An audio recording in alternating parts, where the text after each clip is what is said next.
tumayo para sa ating panalangin. So sa ngalan ng Ama, ng Anak, ng Espiritu Santo. So manakabalik kan managayat nga Ama, didayawan sa itantan o kung tinasampit niya natin. Agyaman kam kat bendisyon na pagitunggal may sa kadakan itikiran timpig sa iti agnanayo. Kastamet kay inan anay mga panagayat tapno kanayon nga iti pagsayaatan dagiti estudyante mi ti adday ti pusto. Sabay lang kumata malpas daytoy ang klase nga nalawag ken kuwada amin ana isuod. Pakawalan na kami abot ti basbaso ni. Amen. So maaari na umupo ang bawat isa. So para sa pagtalala ng lumiban sa ating klase mga bata ay ito ang limunin ang inyong mga katabi kung sila ay pumasok. Pumasok ba ang inyong mga katabi mga bata? Mabuti naman kung gano'n. Ako ay nagagalak sapagkat lahat kayo ay meron sa ating klase ngayong umaga. So tayo muna ay magbabalik-aral tungkol sa ating napag-aralan noong nakaraang talakayan. So sino dito ang nakakaalala ng ating napag-aralan noong nakaraang talakayan? Yes, lovely. Teacher, pangalan po? Very good, lovely. So may katanungan pa ba kayo tungkol sa ating napag-aralan noong nakaraang talakayan? Wala na po. Okay, kung gano'n, basahin muna natin ang ating mga alituntunin sa ating klase ngayong umaga. Basahin nga mga bata. Sumagot ng maayos sa guro kung nais magsalita. Ayusin at panatilihing malinis ang silid-aralan. Napapanatili ang pagiging aktibo sa mga gawain. Huwag gumawa ng ingay habang may nagtuturo o nagsasalita. Igalang ang guro at mga kaklase. Okay, mahusay mga bata. So, nawa ang mga alituntunin sa ating klase mga bata ay inyong magamit sa simula at sa huli ng ating klase. So, naunawaan ba mga bata ang ating alituntunin? Okay. So, para sa ating layunin ngayong umaga, ay inyong mga basahin mga bata. Sa pagtatapos ng talakayan, ang mga mag-aaral ay inaasahang natutukoy ang sanhi at bunga sa bawat pangungusap. Nasusuri ang ugnayang sanhi at bunga mula sa tekstong napakinggan at nakagawa ng diagram ng ugnayang sanhi at bunga mula sa tekstong napakinggan. Okay, maraming salamat mga bata. Handa na ba kayo mga bata? Okay, kung handa na kayo mga bata, tayo muna ay magkakaroon ng isang pangkatang gawain. At tinatawag natin ito, isip titi. So dito sa ating pangkatang gawain mga bata, kayo ay igugrupo sa dalawang grupo. At dito na ang isang grupo at dito na ang pangalawang grupo. Okay, so handa na ba mga bata? Okay. Para sa mechanic ng ating gagawin aktibidad ngayong umaga, pakibasa nga. Maunahang bumuo ng salita ang bawat grupo at kapag nabuo ay gumawa ng sariling pangungusap upang ilarawan ang mga salitang nabuo. Kung sino ang unang grupong magtataas ng flag ay mayroon lamang 10 segundo upang sumagot. Kung sino ang pinakamaraming puntos ay siyang magwawagi. Okay. So, ang unang grupo sa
Okay, so tignan natin kung tama ang sagot ng group 1.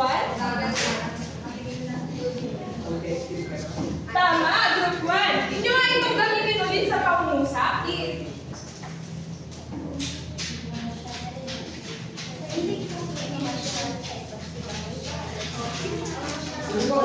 Yes?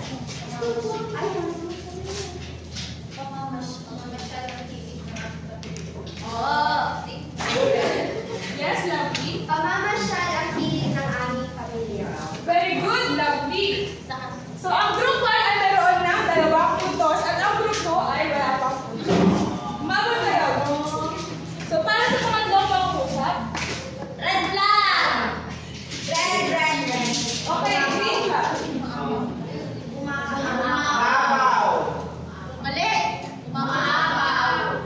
Umapaw, teacher. Tignan natin kung tama ang sagot ng group 1 at group 2. Umapaw. Sabi nyo lang. Okay, very good, group 2. Gamitin nga nila ito sa pangungusap. Umaapaw ang tubig sa rep. Ay, Racing water. Umaapaw ang tubig sa kusina. Very good, Renel. So, para sa pang-apat natin pangungusap, Next.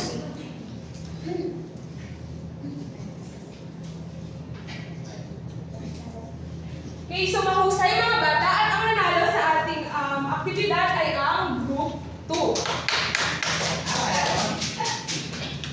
So dumako na tayo ngayon sa ating tatalakayang paksa. At ang ating tatalakayang paksa mga bata ay tungkol sa paggawa ng diagrama ng ugnayang sanhi at bunga. Ano nga ulit ang ating paksa ngayong umaga mga bata? Paggawa ng diagrama ng ugnayang sanhi at bunga. Okay, so tayo ay magbabasa ng isang kwento. Ngunit bago iyon, ay atin munang basahin ang mga gabay na tanong na ating masasagot pagkatapos natin basahin ang ating kwento. So pakibasa mga bata. Sino ang tinutukoy sa teksto ng kabinet? Ano ang dahilan kung bakit nawala ng kabuhayan ang pamilya? Saan nanggaling ang perang naipon ni Marco? Ano-ano ang mga hinda ni Marco sa harap ng kanilang bahay? Paano nakahon sa sakuna ang pamilya ni Mang Carlo? So maraming salamat mga bata. So ngayon, atin ang basahin ang ating kwento. At ang pamagat ng ating kwento ay Bagyo. Ano ulit ang pamagat ng ating kwento mga bata? Bagyo! Okay, so lahat ay makinig. So dahil sa bukit ng bagyo, ang pamilya ni Mang Mario ay tila nawalan ng pag-asa para bumangon muli sapagkat nasira lahat ang kanilang ari-arian at kabuhayan. So dahil daw sa bagyo mga bata ay nasira ang kanilang mga ari-arian at nawalan sila ng pag-asa. Ngunit hindi nila alam kung paano mag-uumpisa sa kanilang panibagong buhay. Malalim ang iniisip ng bawat miyembro ng pamilya kung paano sila magsisimula. Si Marco, ang bunsong anak, ay nakaisip kung paano kumita ng pera. Lahat ng patapon na bagay sa kanilang lugar dahil sa nagdaan na bagyo ay kanilang inipon at ipinagbili. So mula sa kanyang pinagbilhan, nakaipon si Marco kaya nakaisip siya ng isang munting negosyo. So nagtinda siya ng fishball at kikiam sa harap ng kanilang bahay upang makatulong sa mga gastusin sa pamilya. Laking tuwa ng kanyang mga magulang ang abilidad ni Marco. So lumipas pa ang mga araw at buwan, ang munting negosyo ni Marco ay lumago at naging isang karinderya. So dahil sa sipag ni Marco, ang kabuhayan ng pamilya ay unti-unting nakabangon. Walang nakakaalam kung kailan darating ang sakuna, kaya dapat maging handa sa lahat ng oras. Pagmamalaking wika ni Marco. So naiintindihan ba ang ating kwento mga bata? Okay. Kung ganon, ating nang sagutin ang mga gabay na katanungan. So sino ang tinutukoy sa teksto ng abilidad? Si Marco! Galing mga bata. So ano naman ang dahilan kung bakit nawalan ng kabuhayan ang pamilya? Okay, very good. So saan nanggaling ang perang naipon ni Marco? Sa nakagbenta, teacher. Okay, mahusay mga bata. Ano-ano naman ang mga itininda ni Marco sa harap ng kanilang bahay? Paano nakabangon sa sakuna ang pamilya ni Mang Mario?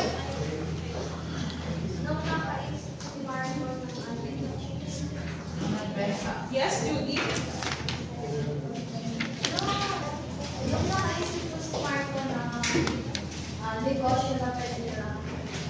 Magaling, Judy. Okay. So, ano nga ba ang sanhi at bunga? So, pakibasa nga, Benji. Ang sanhi, nagsasaad ng kadahilanan ng pangyayaring naganap at ang epekto nito ay pangyayaring tinatawag na resulta o bunga. Okay, so ang sanhi daw mga bata ay nagsasaad ng kadahilanan ng pangyayaring naganap at ang epekto nito ay pangyayaring tinatawag na resulta o bunga. So, dahilan mga bata ay nagkakaroon ng ugnayan sa sanhi at bunga sa mga pangyayari na ang dalawang ito ay pinag-uugnay ng mga sumusunod na udyat tulad ng dahil, kung, kaya, kasi, at kapag. Ano ang mga udyat na ito mga bata? Dahil, kung, kaya, kasi, at kapag. Okay, magaling mga bata. So, naunawaan ba mga bata? Okay, kung inyong naunawaan, ay Okay, so mula sa binasa natin kwento kanina mga bata, so dahil sa gupit ng bagyo, ang pamilya ni Mang Mario ay tila nawalan ng pag-asa para bumangon muli, sapagkat nasira ang kanilang ari-arian at kabuhayan. So tayo ay buo ng ugnayan ng sanhi at bunga. So ang ugat ay ang hagupit ng bagyo na naging sanhi dahil sa malakas na hangin at ulan, nasira ang kanilang ari-arian at maging ang kanilang kabuhayan. At ang pamilya ni Mang Mario ay nawalan ng pag-asa at sa bunga naman ay para bumangon muli. So meron pa tayo dito ang isang halimbawa upang inyong maintindihan ang pag-uugnay ng sanhi at bunga. So madalas, mamigarilyo si Mang Mario. Kaya lagi siyang inuubo at nilalagnat. Humihina na rin ang kanyang immune system at nawawala na rin ang panlasa sa pagkain. Okay. So, ang ugat ng ating halimbawa ay ang kanyang bisyo. Nang sanhi, madalas manigarilyo si Mang Mario kaya lagi siyang inuubo at nilalagnat. At humihina na rin ang kanyang immune system at ang bunga nito ay nawawala na rin siya ng panlasa. Naunawaan ba mga bata?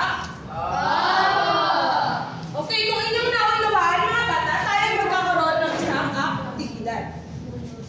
At para sa paluto ng inyong aktibidad, mga bata, pakibasa nga. Pagpapayin ang kadahanan na makikita sa iba. Tukuyin ang sanhi at bunga ng bawat pangusap at isulat ito sa tamang hanay. Gawin ito sa iyong tamang papel. So maglabas ng isang buong papel, mga bata. Ito na. So ito ang magiging talakayan ng inyong gagawin. At para sa mga katanungan na inyong ihahanay, ito yan mga bata.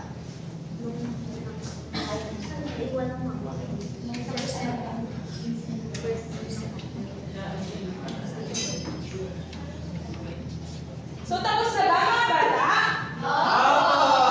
Okay, kung tapos na, ipasa na ninyo yung mga papel dito sa harap. Tignan niyo natin kung tama yung mga sagot mga bata. Okay. Sa unang katanungan, ang sanhi, dahil sa aking talino, ang bunga nito ay siya ay pinarangalan.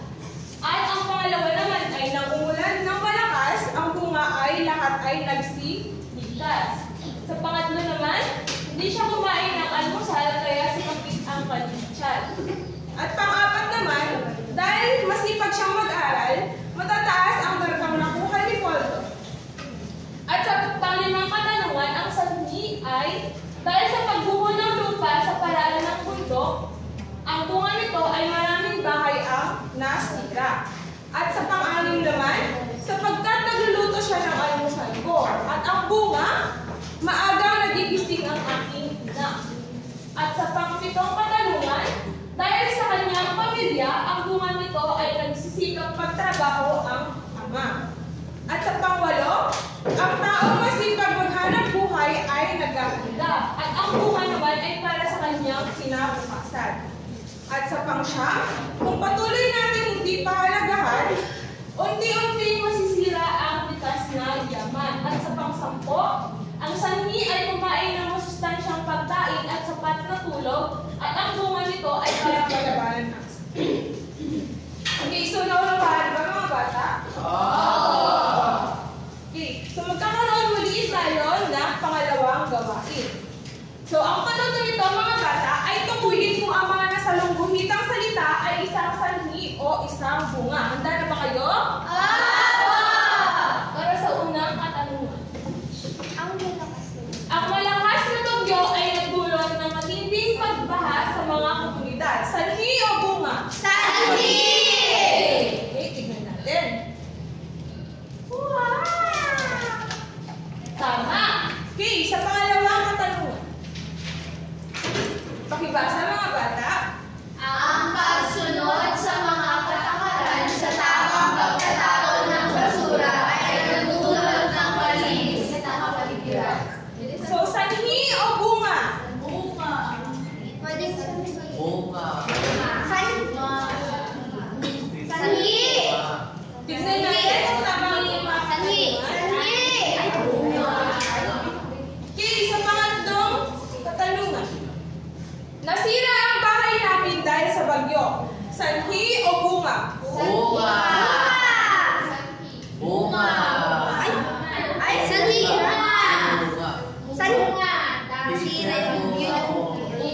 Okay, tignan natin kung tama yung mga sagot, mga bata. Okay, ang dahil sa bagyo ay sanhi. Sa pang-apat naman, ang hindi pagtatapon ng basura sa tamang lugar ay nagdudulot ng polusyon sa kapaligiran. Ito ba ay sanhi o bunga?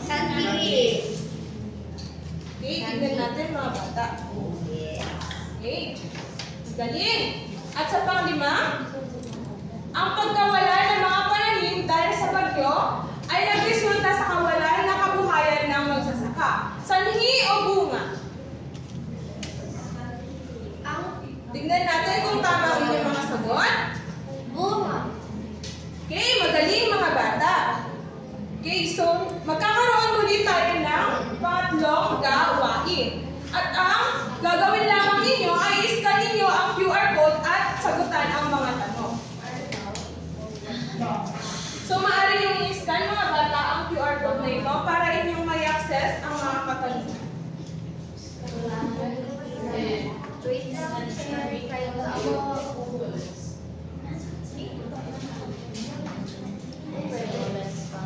Pwede siya pwede.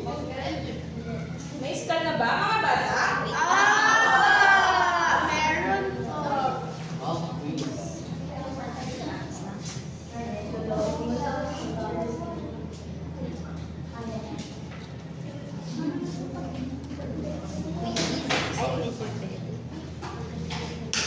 Ay, kailangan sa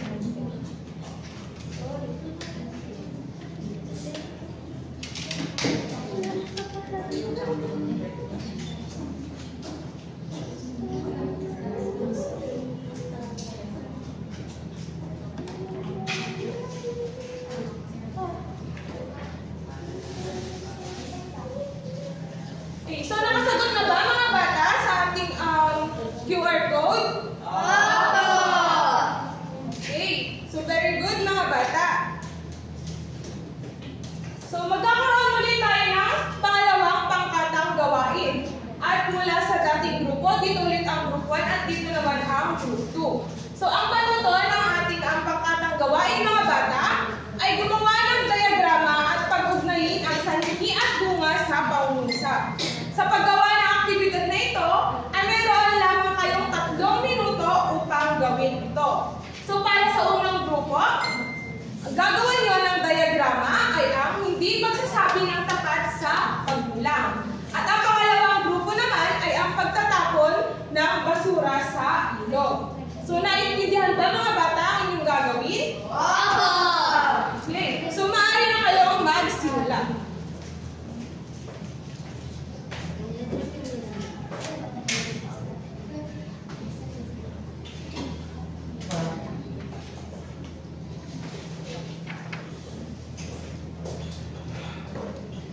Okay, so tapos na ba mga bata? Okay, kung tapos na mga bata, inyong ipasa dito ang inyong mga sagot.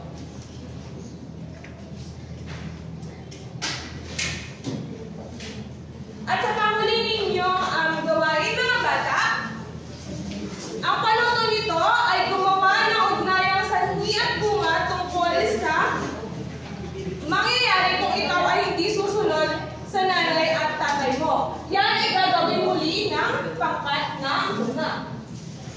At dito ninyo isusulat ang inyong sagot. Para sa unang grupo.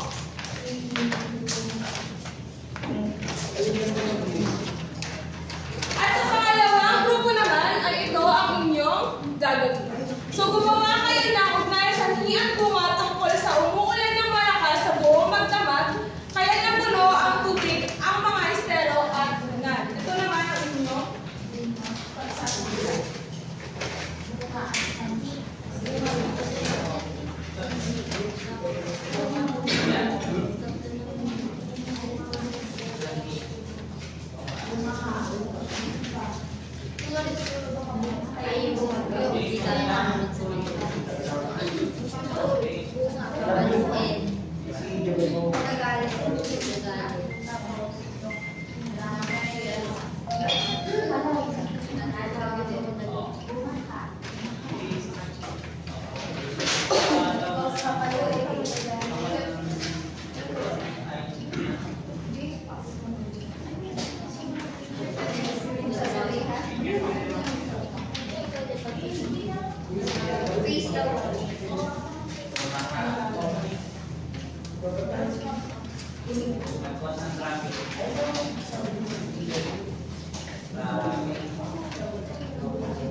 Tapos na rin ba ang unang grupo?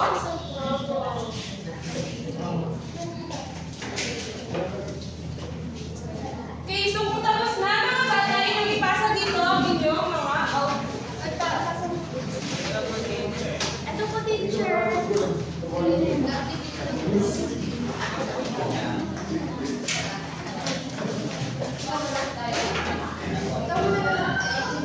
Okay, so magagaling mga bata.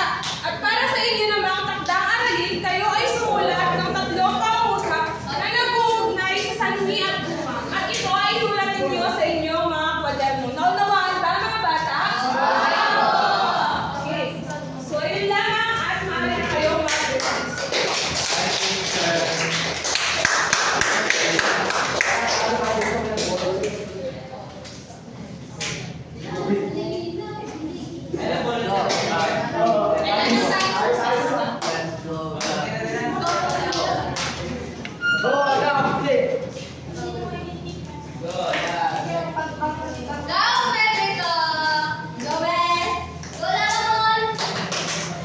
Let's go.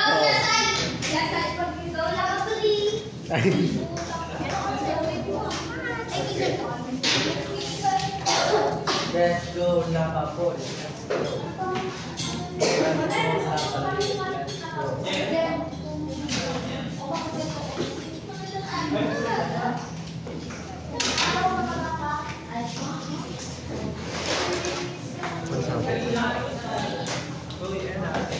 Hindi ko maintindihan.